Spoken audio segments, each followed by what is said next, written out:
बनने लगता। इसलिए ना खराब देखो, ना खराब सोचो, ना खराब सुनो, ना खराब खाओ, ना खराब कमाई करो। इसका बराबर ध्यान रखिए। ये सब खराबी तुम्हारे मन को खराब करने वाली है। इसलिए जहाँ तक हो सके इन खराबियों से दूर रहो और धीरे धीरे कोई कमी खराबी आ गई उसके धीरे धीरे निकालो। जब निकालते रहोगे तो फिर कोई बुराई अंदर जगह नहीं बना सकेगी। इसलिए संगत है, आपस में प्रेम प्यार मोहब्बत से। जब प्रेम प्यार मोहब्बत से रहोगे तो तुम्हारा मन चिंतित नहीं है, तुम्हारे मन में शंका नहीं है, तुम इधर उधर की बातें नहीं सोचो। किसी के प्रति बुरा सोचना भी बहुत सबसे बड़ा पाप है, तो करना कितना बड़ा पाप हो। इसलिए यहाँ आए हो, ये है आध्यात्मिक ज्ञानाश्रम। यहाँ ज्ञान लेने आए हो और वो भी आध्यात्मिक ज्ञान। तो इस आध्यात्मिक ज्ञान के आगे ये भौतिक ज्ञान कुछ नहीं। और जहाँ पर भौतिक ज्ञान समाप्त हो जाता है वहीं से आध्यात्मिक ज्ञान का शुभारंभ होता है। इस बात को आपको ध्यान में रखना चाहिए। जब ये सब सोचते विचारते रहोगे तो अंदर में कोई कमी को जगह मत दो, स्थान बनने ही मत दो। जब मन कोई बुरे काम का स्थान बना लेगा, किसी के प्रति बुरा भाव, किसी के प्रति ईर्ष्या राग द्वेष, तो इसी से मन खराब हो जाएगा। फिर इस मन को ठीक करने की कोई दवा नहीं बनी। वो तो दवा है वचन।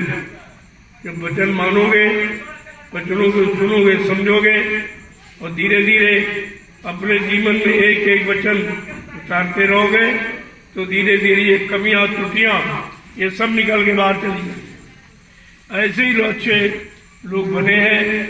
बुरे लोगों ने अपने आप को अच्छा बनाने में ऐसे ही बच्चों का सहयोग मिला, संत महापुरुषों की, उनकी दया मिल गई, उनका दरद स्पर्श मिल गया। ये सब तुमको लाभ देने के तरीके हैं कि प्रेमियों तक ये लाभ कैसे पहुंचाया जाए। तो उसके लिए ये सब तैयारी आपके लिए रखी गई। तो आप लेने की बात रखो, अपने तरफ से कोई बुराई रखने की बात मत सोचो। जब बुराई रखोगे तो मन बुरा बन जाएगा, बुरा सोचने लगेगा, अच्छे काम में आपको चलने नहीं देगा और सारी चिंताओं का खजाना बन जाएगा। फिर आप निकल देंगे। ये चिंता ही तुम्हारे आध्यात्मिक ज्ञान के विनाश का कारण है। आध्यात्मिक ज्ञान क्यों नहीं अंदर आ रहा कि जहाँ पर चिंता और शंका और संदेह भूल भ्रम और एक दूसरे के प्रति गंदगी, गंदे भाव, विचारों को जब जगह दोगे तो निश्चित आध्यात्मिक वचनों को आप जगह नहीं दे पाओगे। क्योंकि दो न हो एक संग भुआलू और बिरथा फिर प्रजावत गालू, दो काम एक साथ नहीं। अच्छाई बुराई एक साथ नहीं रह सकती, पाप और पुण्य एक साथ नहीं रह सकते, जो झूठ और सत्य एक साथ नहीं रह सकते। ऐसे ये तुम्हारा बुरा विचार और बुरा सोचना प्रेमियों के प्रति ये तुमको हमेशा नरक की तरफ ले जाने वाला।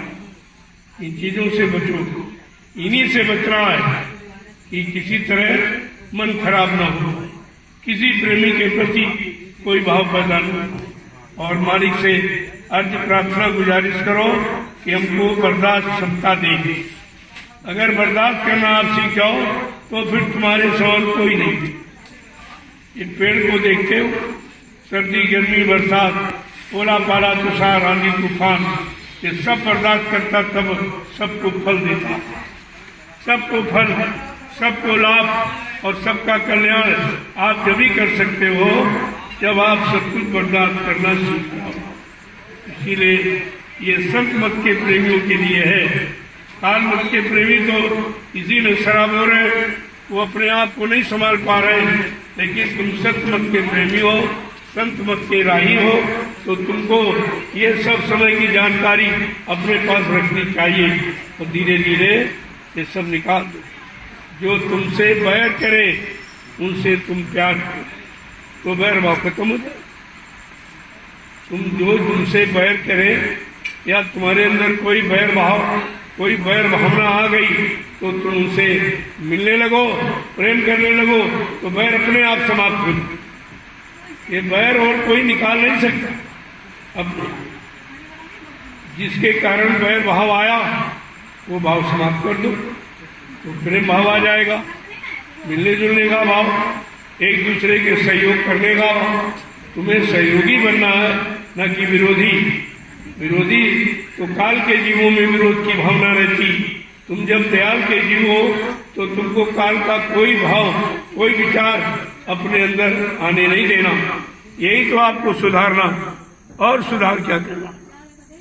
जय गुरुदेव, जय गुरुदेव, जय गुरुदेव, जय गुरुदेव। जब होली का पावन पर्व मनाया जाता है तो आपसे कहा जा रहा है कि साल भर की बुराइयों की एक दूसरे से माफी मांगो। कोई गलती हो गई, कोई बुरा भाव अंदर आ गया, कोई शंका आ गई, यद्यप शंका झूठ होती है, नितांत झूठ, उसमें सत्य का तो लबालेस होता ही नहीं। जहाँ सत्य है वहाँ शंका नहीं होती। तो कोई आ गई है तो बोल चीख की माफी मांग लो, उसमें कोई तुम्हारा चला थोड़ी जाएगा, तुम छोटे थोड़ी जाओ। आप हमको देखो, मैं तो बराबर आप सबसे माफी मांगता रहता हूँ, आप सबको प्रणाम करता रहता हूँ, आपके दर्शन करता रहता हूँ, और मैं मंच से ही माफी मांगता कि कोई भूल चूक त्रुटि गलती कहने बोलने में हो गई हो तो आप सब लोग हमें छोटा समझकर हमेशा माफ करते रहें। जब मैं ये कहता हूँ तो आपको तो और नीचे नम्र होकर, विनम्र होकर ये अपने इस सुधार में लग जाना चाहिए। जब ये बाहर से सुधर जाओगे तो अंदर में वो चीज अपने आप बैठ जाए, क्योंकि अभी बुराइयों की जगह आपने दी। अपने अंदर आपने बुराइयों की, ईर्षा, राग, द्वेष की, एक दूसरे से लड़ना झगड़ना, बैर भाव। अरे किससे बैर करते हो? गुरु भाई से। ये तो रिश्ता दोनों तरफ का, इधर का भी उधर का। इसलिए गुरु और भाई बहन, इससे बड़ा रिश्ता संसार में कोई है ही नहीं। वो तो स्वार्थ, लोभ, लालच के रिश्ते हैं और वो गंदगी के रिश्ते हैं। और ये परमार्थ का और अच्छे भाव विचारों का रिश्ता। इस रिश्ते को बरकरार रखो, बराबर इसकी संभाल करते रहो कि कोई गंदगी, कोई त्रुटि हमारे पारस्परिक प्रेम भाव में न आने पाए। हम सत्संगी प्रेमी भाई बहन सब मिलजुल के रहे, एक दूसरे के काम आए। अगर कोई बुरी और गलती देख रहे हो तो मित्र बनकर, सहयोगी बनकर उसका सुधार करो, न कि विरोधी बनकर गलत प्रचार करो। आप सब उल्टा करते। तुमको सहयोगी बनकर सहयोग करना चाहिए, मदद करना चाहिए। अगर कोई बुरी यानी भावना, विचार तुम्हें दिखाई दे रहा तो मित्र बनकर, सहयोगी बनकर उसकी मदद करो, न कि दुश्मन बनकर विरोध करो। ये तो काल का सामान, ये काल का मत है, ये काल के विचार है, ये काल की धारणा है, ये संत मत की धारणा विचार नहीं है। तो जब वचनों को सुनते रहोगे, समझते रहोगे तो तुम्हारा मन मोटा नहीं होगा। इसलिए आप काफी समय से सत्संग नहीं पाए हो तो आज शाम को सत्संग होगा। इन सब बातों पर प्रकाश डालूंगा कि मिलजुल के रहने की कोशिश करो। अगर कोई बात अंदर आ गई, फट से सामने पढ़ो तो प्रणाम कर लो। मैं तो तुमको हमेशा प्रणाम करता रहता हूँ, हर वक्त प्रणाम के सिवा और मैं कुछ करता ही नहीं। क्योंकि जब प्रणाम करता रहूंगा, और वो है जीवात्माओं का प्रणाम। तुम्हारे शरीर से, तुम्हारे रंग रूप से, तुम्हारे पद से, तुम्हारे मतलब यानी सामान, धन दौलत का प्रणाम नहीं है। वो जो जीवात्मा सूरत रूह को प्रणाम किया जाता, क्योंकि सूरत उनकी है। अपनी सूरत को मनाने, जगाने आए हैं तो वो नित्य प्रणाम करें कि जल्दी से तू जाग और अपने घर की तरफ रवाना हो। ये काल की गंदगी को छोड़ और तब तू अपने घर जा सकेगी। क्योंकि अगर गंदगी कोई रह गई तो काल तुमको निकलने नहीं देगा। इसलिए किसी तरह की अंदर में गंदगी मत रखो। अगर आ गई तो तुरंत जा करके माफी मांग लो कि हमसे कोई गलती हो गई, त्रुटि हो गई, कोई भूल चूक, तो माफ कर दीजिए। इसमें तुम्हारा क्या जाए, बल्कि तुम्हारे अंदर जाएगा नहीं, सोचने का मौका ही नहीं मिलेगा, ये सोच ही नहीं सकता। जब तुम्हारे अंदर ये भाव पैदा हो गया तो फिर वो कहाँ सोच पाएगा, उसको जगह नहीं मिल पाएगी। इसलिए ये काल का जो जोर दर्द चल रहा है, इस काल के जोर से बचने को बचाओ, अपने को सुरक्षित रखो। अगर उसी में चले गए तो बह जाओगे, फिर काल की धारा से निकलना बड़ा मुश्किल हो जाएगा। बड़े बड़े ऋषि मुनि योगी महर्षि अवतारी शक्तियाँ नहीं निकल पाई, तो हम सब कलयुग के गंदे कमजोर भोगी विलासी जीव कैसे निकले। ये रास्ता आपको मिला, ये ज्ञानाश्रम, इस्लाम का कहीं आश्रम नहीं मिलेगा। पूरे हिंदुस्तान में चले जाओ, जय गुरुदेव आध्यात्मिक ज्ञान आश्रम, यहाँ पर आध्यात्मिक ज्ञान, भौतिक ज्ञान तो आप देख चुके हो, लोगों को कुछ नहीं मिला, सब बेचारे परेशान, चाहे गरीब हो चाहे अमीर। ज्ञान अपनी पराविद्या जो हमारी जीवात्मा को जगाने वाली, परमात्मा से मिलाने वाली है, उस पराविद्या को हम समझें। ये अक्षर विद्या से अलग हटके आप शब्द ज्ञान को समझो तो अक्षर ज्ञान का झमेला ये समाप्त हो जाएगा। अक्षर ज्ञान मन में अहंकार पैदा करने वाला, मन को तरह तरह का प्रलोभन देने वाला, तरह तरह से मन को खराब बिगाड़ करने वाला, डिगाने गिराने वाला है। इसलिए तभी महापुरुषों ने कहा, अरे पढ़ना लिखना चातुरी ये तो काम सहल, लेकिन काम दहन मन बसकरन यही काम मुश्किल। मुश्किल तो ये है, इसमें पढ़ाई लिखाई काम नहीं करेगी, इसमें धन दौलत काम नहीं करेगी, इसमें शारीरिक बौद्धिक बल यानी काम नहीं करेगा। इसमें तो महापुरुषों के जो परमार्थी वचन वही आपके काम आएंगे। उनको जगह दो, आपने जगह खाली नहीं की अभी। तरह तरह की बुराइयाँ, एक दूसरे पर जलन ईर्षा, यही सब भरे बैठे हो। जब बर्तन भरा है पहले से तो अच्छी चीज़ भी उसमें नहीं आ पाएगी। इसको खाली करो, धीरे धीरे जैसा खाली होता जाए और अच्छे विचार अच्छे धारणा इसके अंदर रखते जाइए, सब ठीक हो जाए। अगर किसी से भय की भावना पैदा हो गई तो फट से जाओ, उसको प्रणाम करो, माफ़ी मांगो, अपने आप पैर दूर भाग जाए। अकड़ और गरूर गुमान ये रखोगे तो ये और बढ़ता रहेगा। यही तो उसको खाद पानी दे रहा है। जो आप ये कर रहे हो, ये बैर भाव को, ये ईर्षा भाव को, राग द्वेष भाव को, घृणा के भाव को, ये सब खाद पानी दे रहा। बात तो आप समझते नहीं हो। ये अकड़ गुमान ऐठ ये संत मत का, प्रेमियों का कहना नहीं है। दीनता और गरीबी ये संत मत का कहना है। संत मत प्रेमियों को हमेशा दीनहीन रहना चाहिए, हमेशा अपने आप को छोटा, गरीब, गरीब का मतलब कोई नीचे नहीं, वो गरीबी का मतलब ये है सादगी। सादगी तो गरीबी लाएगी, दूर करेगी गरीबी को। सादगी से गरीबी दूर हो जाती है। तो ये सब भाव विचार अपने अंदर रखो और धीरे धीरे समझने की कोशिश करो। पारस्परिक प्रेम प्यार मोहब्बत को बढ़ाओ, यही तुम्हारा असली यानी धन है। और इस धन को अगर हटा दोगे तो तुम अंदर बाहर सब खाली हो जाओ, तुम्हारे पास कुछ नहीं बचे। जय गुरुदेव, जय गुरुदेव। हाँ ले जाओ प्रेमियों। आज कितने दिन के बाद धूप निकली है। ये धूप आपको डी विटामिन देती, शरीर में इसकी जरूरत। ऐसा नहीं है, जो कुदरत ने जो भी बनाया वो शरीर की रक्षा सुरक्षा हिफाजत के लिए बनाया। ये धूप लगेगी तो आपके अंदर से जो गंदगी पसीने के रूप में वो बाहर निकल जाएगी, खून आपका आग साफ हो जाएगा, तमाम चर्म रोग ऐसी बीमारियां ऐसे चली जाती।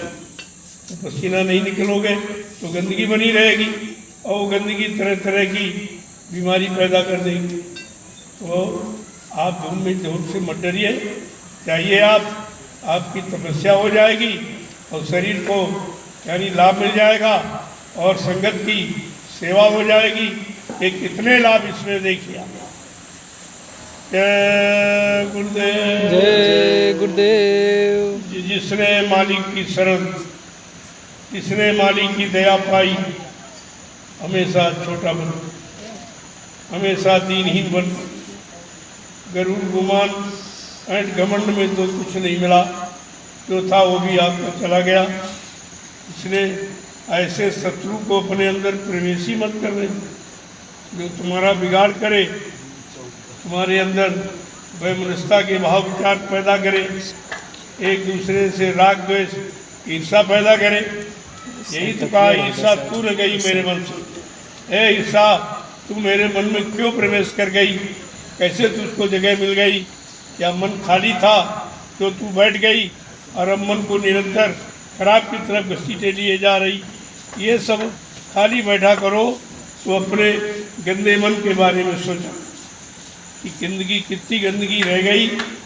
जब संगत में आए थे तब कितनी गंदगी थी, अब इतने सत्संग सुनकर कितनी गंदगी आपने निकाल दी है, कितनी अभी बाकी है। ये चिंतन किया करो। हमेशा परमार्थी भाव विचारों को जगह बनाने की चिंता करो। तुम इधर उधर झगड़े झंझट करते हो, बाद में उसी चिंता में डूब जाते हो। पहले खराब किया, अब तुम निरंतर खराब करते रहोगे। जब तक प्रेम भाव नहीं पैदा करोगे, आपस में मिलो जुलोगे नहीं, तब तक ये बैर नीति तुम्हारे अंदर से निकलने वाली नहीं। इसका निकलने का साधन यही कि जो न हमसे नफरत करे, हमसे मोहब्बत करे। ये तो वो नफरत करना वो खुद बंद कर देगा और तुम भी बंद कर दोगे, दोनों पाक साफ हो जाओ। ये तो दोनों को लाभ मिलने वाली का तरीका है ही। जय गुरुदेव। जय गुरुदेव। चलो सब लोग जल्दी से काम शुरू कर दो, अपनी बड़ी सेवाओं में लग जाओ। आज मौसम आपको बढ़िया मिला, बड़े दिनों से आप इंतजार कर रहे थे, भाई ये पानी सेवा नहीं करने दे रहा, पानी हमारी परमार्थी सेवा में रुकावट डाल रहा, हमको सेवा से अलग कर रहा। बड़ी चिंता प्रेमियों को थी, लेकिन आज वो चिंता आपकी समाप्त हो गई। कुदरत आपने आपकी प्रार्थना सुनी है, आपको अवसर मौका दिया है, उसका बराबर लाभ उठाइए। जो सामान सुखाना हो धूप में डालो, अस्त्र वस्त्र कपड़े कोई गंदे हैं तो उनको डाल दो, तो गंदगी बदबू निकल जाएगी। ये सब काम करेगी धूप। आप जैसे कपड़े की गंदगी निकाल देती धूप, ऐसे धूप तुम्हारे शरीर में लगेगी तो पसीने के रूप में सारी गंदगी निकाल के बाहर कर देगी। ये लाभकारी। तुमने धूप का लेना बंद कर दिया और तुमने यानी परिश्रम करना छोड़ दिया। बीमारी के दो कारण, परिश्रम और मतलब यानी सच्चा ईमान। ये दो चीज़ें आ जाए तो समाज अपनी जगह खड़ा हो जाए। आज समाज में किसी चीज़ की कमी नहीं है, लेकिन कमी है तो सच्चाई, ईमानदारी और परिश्रम। सच्चाई, ईमानदारी और परिश्रम की कमी अगर ये आ जाए तो अभी देश खुशहाल हो जाए। देश को खुशहाल बनाने के लिए केवल परिश्रम और सच्चाई, ईमानदारी की जरूरत है।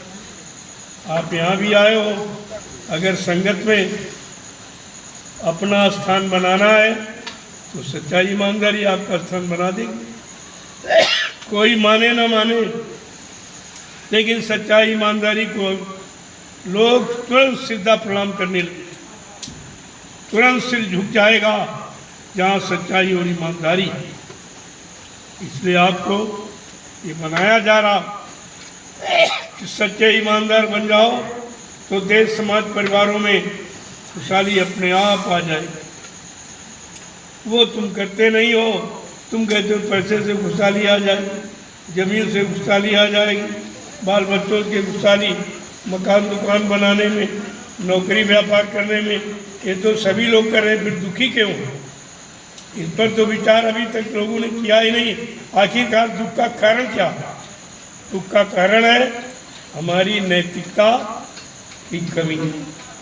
हमने अपना नैतिक चारित्रिक स्तर को खराब किया।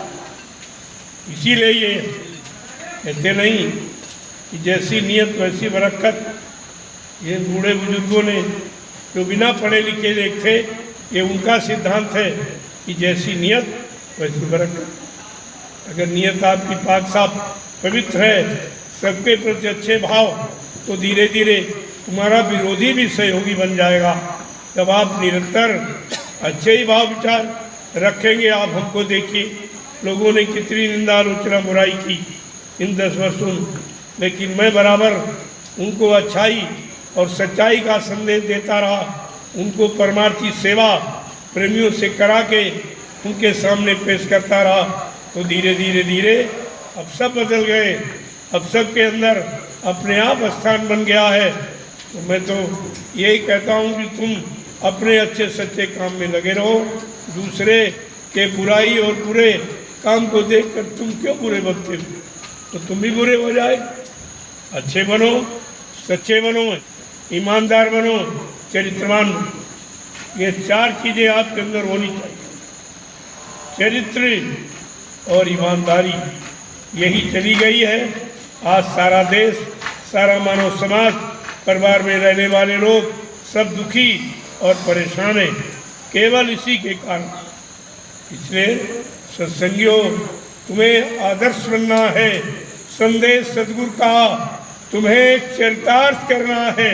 जय गुरुदेव। ये तुम्हें करके दिखाना है कि गुरु भक्ति कैसी होती, गुरु अनुशासन कैसा होता, और गुरु भाई बहनों से प्यार कैसे रखा जाता, कैसे किया जाता है, और कैसे अपने अंदर तुम प्यार को और मोहब्बत को जगह दे पाओगे।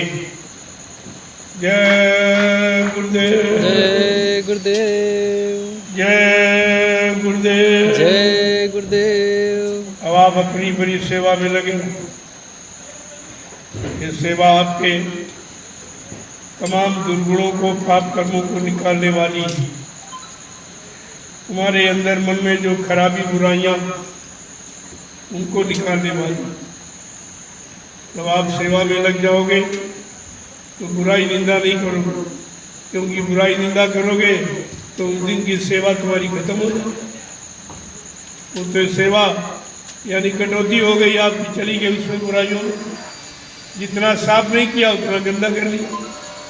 दिन भर आपने सेवा की और शाम को बैठ के निंदा आलोचना बुराई बनाई, तो जो किया करा है सब बेकार। तो आप अपना नित्य नुकसान कर रहे हो और फिर भी नहीं समझ पा रहे हो कि हमारा नुकसान किस कारण हो।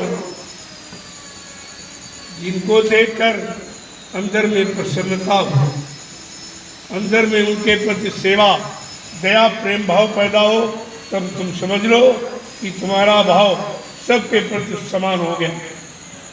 अगर किसी को देख के नफरत हो रही है और मतलब यानी ईर्षा हो रही है, राग द्वेष घृणा, तो ये सब तुमको खराब करने वाली चीजें। इनको अपने अंदर जगह ही मत दो, इनको आने ही मत दो। आएगी जब तुम किसी से घृणा करोगे। अगर उसे प्रेम करने लगो तो घृणा कैसे आई? ये बीच में आ ही नहीं सकती। ये जब जगह देखती है कि प्रेम का अभाव, तो फट से घृणा खड़ी हो जाती है। जब भूल भ्रम का अभाव, तब शंका आ जाती है। ये सब आने के रास्ते पहले देखिए। इन रास्तों को आपको बंद करना, कि ऐसा कोई रास्ता न बने जिससे हमारे अंदर किसी प्रति घृणा, क्योंकि घृणा सबसे बड़ा पाप है। ये सबसे बड़ा पाप। और फिर अपने प्रेमियों के प्रति, अपने सत्संगी, अपने गुरु भाई बहन के प्रति, ये तो और दुर्गुण भारी हो जाएगा। इससे आपको परमार्थी सेवा का लाभ तुम्हारा खत्म हो जाएगा। ऐसा कोई काम मत करो कि कमाई कम करते हो, खर्चा ज्यादा करो, तो निश्चित आप गरीब दुखी बने रहोगे। ऐसे परमार्थी कमाई तो कम करते हो और ईर्ष्या, राग, द्वेष, घृणा और निंदा, आलोचना, बुराई करके तुम जो कुछ किया करा सब बेकार कर डालते। दिन भर किया और जरा देर 5 मिनट में सब। तो इसको समझो, चेतो जागो होश में कि कलयुग क्योंकि जा रहा है वो जरूर तुमको खराब की तरफ ले जाए, खराबी की तरफ, दुर्गुण के तरफ, गंदी भावना, गंदे विचार और घृणा और ईर्ष्या राग द्वेष की तरफ घसीट के ले जाएगा, ताकि ये जीव काल की गंदगी में बना रहे और हमारा देश सुचारू रूप से चलता है। तो तुम तो अभी काल के तरफ बैठे, दयाल के यहाँ आए हो, दयाल का काम करने और काम कर रहे हो काल का। दिन भर दयाल का काम किया और शाम को बैठे तो निंदा रुचि बुराई में लगे, आप घृणा में रह, ईर्षा राग द्वेष चले, तो जो कुछ किया था 2 मिनट में खत्म। सारी दिन भर की परमार्थी सेवा, संतान सेवा आपको आपने 2 मिनट में खड़ा किया।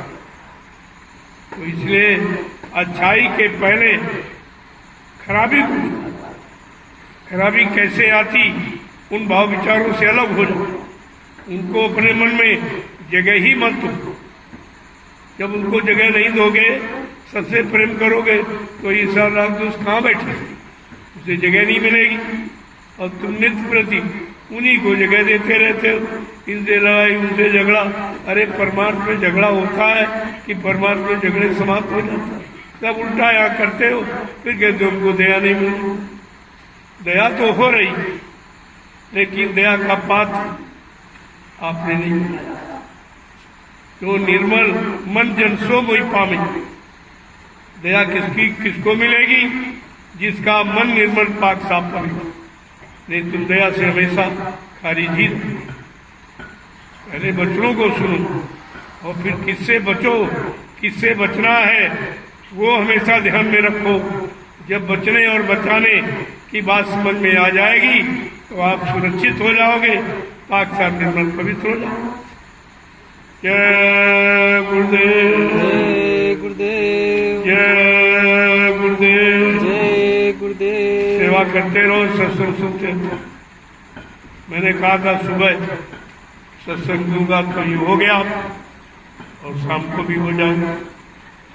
जब दोनों तरफ खुराक मिलेगी तब तुम्हारे अंदर ये गलत भाव विचार नहीं आएंगे। इसलिए हमको ये दोनों सुबह और शाम दोनों वक्त ये सत्संग की जानकारी देनी पड़ेगी। अगर आप निर्भर बने रहो तो हमें क्यों मेहनत करने की जरूरत? तुम हमसे फालतू मेहनत कराते रहते, तुमने की वो तो निंदा करके खत्म कर, फिर हमको समझाने के लिए मेहनत करनी पड़ती। तो तुम अपने को भी परेशान और हमको भी परेशान करते। जब परेशान करोगे तो दया कैसे मिलेगी? किसी को परेशान करो तो क्या उससे दया मिल जाएगी? ये हमेशा सोचिए आप। और तुम्हारी परेशानी के कारण ये हमको सब करना पड़ा। अगर पाक साहब निर्मल मिले होते तो अब तक तुम्हारा काम शुरू हो गया होता। तो ये बाहर की सेवाओं में लगाकर तुमको पाक साहब निर्मल पवित्र करने की जरूरत नहीं पड़ती। ये सेवाएं इसीलिए रखी कि आप गंदगी से अलग नहीं हो पा रहे, अपने मन को गंदे भाव विचार, ईर्ष्या राग द्वेष से अलग नहीं कर पा रहे हो, इसलिए हमको सेवाएं ये रखनी पड़ी। अगर पाक साहब निर्मल हो जाओ तो इन सेवाओं से मुक्त हो जाओ, आप सीधे भजन करने लगो। भजन पर यानी मतलब भजन की तरफ चल पड़ो और जीवात्मा सीधे जाकर अपने घर की तरफ चली जाए। लेकिन जब तक इधर नहीं होगा उधर कुछ नहीं। इधर साफ उधर साफ कहते नहीं, इधर सफा उधर सफा, तो मालिक क्यों खफा? क्यों खफा? न तुम इधर साफ होते हो न उधर, न तन से न मन से न इंद्रियों से न वचन वाणी से न देखने सुनने तरह कितनी गंदगी लादे बैठे हो और कितनी गंदगी रोज लाद रहे हो। तो गंदगी लादते रहोगे तो वो कूड़ा घर होगा। कूड़ा घर में कभी अच्छाई नहीं निकलती। कूड़ा तो कूड़ा ही, तुम इसको कूड़ा घर बना रखे, बात आप समझते नहीं। जय गुरुदेव, जय गुरुदेव, जय गुरुदेव, जय गुरुदेव। सब लोग अपनी बड़ी सेवाओं में लगो। देखो ये गैराज, इसमें कोई आवाज नहीं करेगा। उधर वो तैयार हो गया, उसमें लेटो बैठो, और उसी में अभी सेवा शुरू हो जाएगी कि आसपास बाउंड्री बन जाए। तो आपको आगे सर्दी आ रही, सर्दी हवा से आपको बचाया जाए। इसमें इसको खाली कर दो बिल्कुल। इसमें सब गाड़ियां और गाड़ियों की व्यवस्था ये है, और तुम्हारी व्यवस्था उधर उधर व्यवस्था बराबर ध्यान में रखिए। जय गुरुदेव। जय गुरुदेव। अभी देखो ये खरपतवार, ये फूस जो है सब अभी पक जाएगा 2 महीने बाद। इसको काट के अपनी मजबूत बढ़िया झोपड़ी बनाओ। अगर भजन करना तो झोपड़ी, महलों में, मकानों में, सुविधाओं में भजन नहीं होता, तंगी में।